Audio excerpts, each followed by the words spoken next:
3, 2, 1, and liftoff.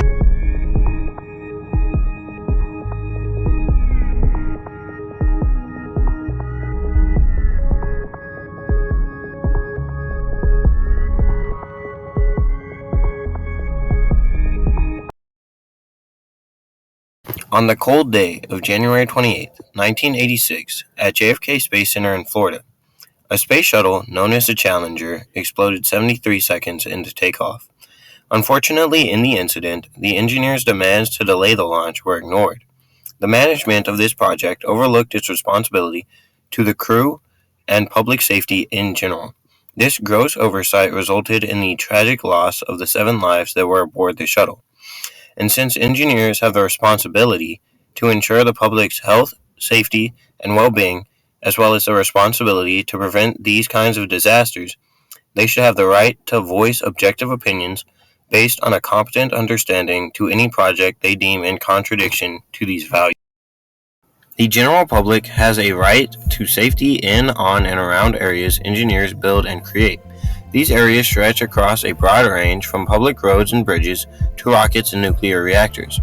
In order to maintain and preserve this right to safety, the National Society of Professional Engineers, NSPE, has created a code of ethics. This code is the foundational system that all engineers should follow. From NSPE themselves, engineers in the fulfillment of their professional duties shall 1. Hold paramount the safety, health, and welfare of the public. 2. Perform services only in areas of their competence.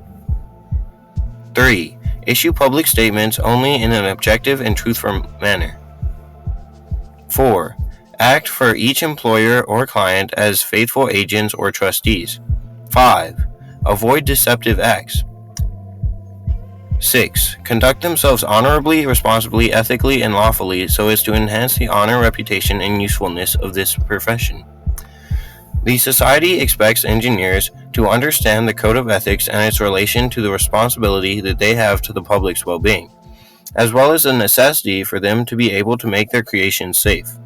This indicates that engineers should only act in the area of engineering in which they are knowledgeable. Exceeding the bounds of these limitations can result in disastrous consequences, which is why engineers endure long and intense academic training. With their responsibility and training comes transparency and trustworthiness. These two traits together discourage engineers from spreading misinformation and instead instill the responsibility of being truthful, all while arguing against accepting projects that may have self-serving interests. Adopting and living by this code of ethics serves as an instrument of principle and guidance for engineers, and is significant to how those in the profession understand and follow their rights and responsibilities, along with defining their moral compass and developing innovative solutions to society's challenges. There are multiple accounts where engineers have failed to meet these standards, resulting in notable catastrophes such as the Challenger. But these catastrophes have changed how we manage and create policy around people, infrastructure, and new technologies. The Challenger mission run by NASA was an important mission for the nation, and aside from the technological and astronomical advancements, it was heavily promoted in the spheres of media and education. On the shuttle was teacher Krista McAuliffe, chosen by a panel of judges as the first American private citizen to fly under NASA's Spaceflight Participation Program. This program, along with McAuliffe's popularity, significantly benefited public perception of space travel and symbolized NASA's outreach.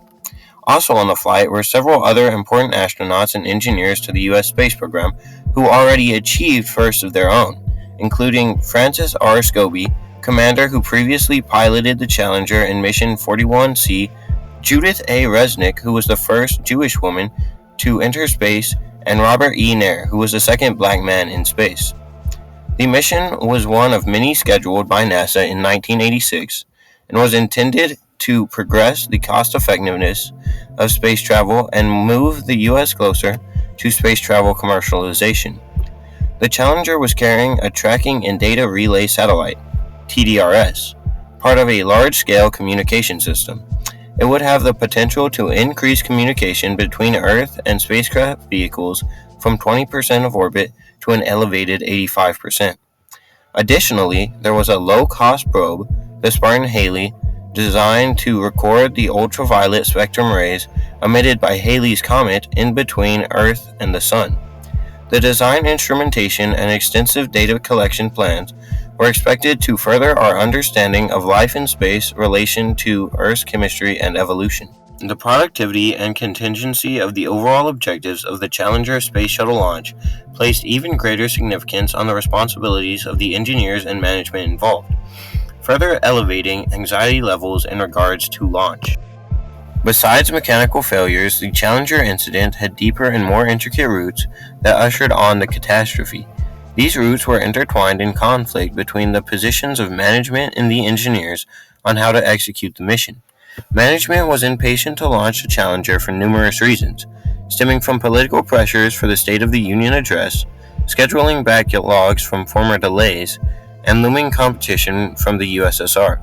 The United States and the Soviet Union were the two top countries post-World War II and competed in a series of standoffs from 1947 to 1991, called the Cold War, to prove who was really number one. The Cold War was intense, as both countries were willing to go to the brink of war to eliminate each other's political ideologies.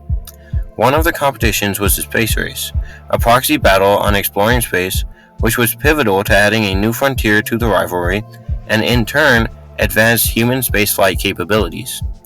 The world watched in amazement and fear as both countries showed off their grand rocketry and spaceflight technology. Management had been alerted by engineers in August of 1985 that approximately half of the shuttle flights experienced O-ring erosion from leaking combustion gases, and it had been advised that the boosters undergo a redesign.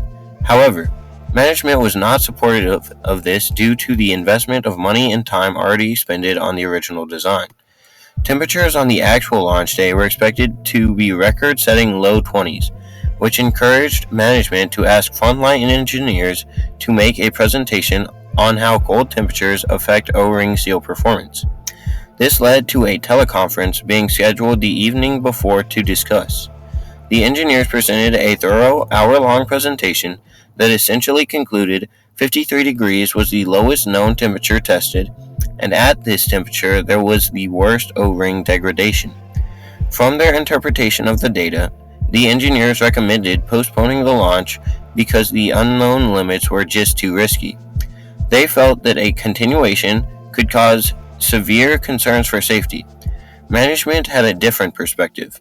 Despite their engineering backgrounds, they were disconnected from the engineers' concerns and challenged such recommendations that they deemed indefinite, choosing to launch unwavered by the unknown. They created a new recommendation excluding the engineers' expertise and signature. Although the cold was a concern, the engineering assessment was only a recommendation and showed no direct correlation between cold and O-ring erosion. Therefore, continuing with the launch would not be a problem. After intensive investigations by the Presidential Commission, it was found that management decisively subverted the engineers' responsibility to make an objective statement, further failing to hold the rights to safety of those aboard and observing nearby. This shattered the morale and perception of space travel to many Americans, as this sacrificial tragedy was broadcast across the states and undermined public trust in NASA and engineers. This incident highlighted the inherent flaws in the NASA culture and engineering profession, with handling risk assessment, creating a specialized program. This ultimately led to a new focus and improvements on the right to safety. NASA management knew that engineers were rightfully and ethically responsible to determine what is safe. Instead, they continually challenged them to determine what would fail, stripping them of their right to professional moral sense and forgoing their responsibility to safety. The engineers fulfilled their responsibility to deliver a truthful and transparent message with the intent to ensure the safety of the astronauts. Management, however, failed to do what is in the best interest through negligence.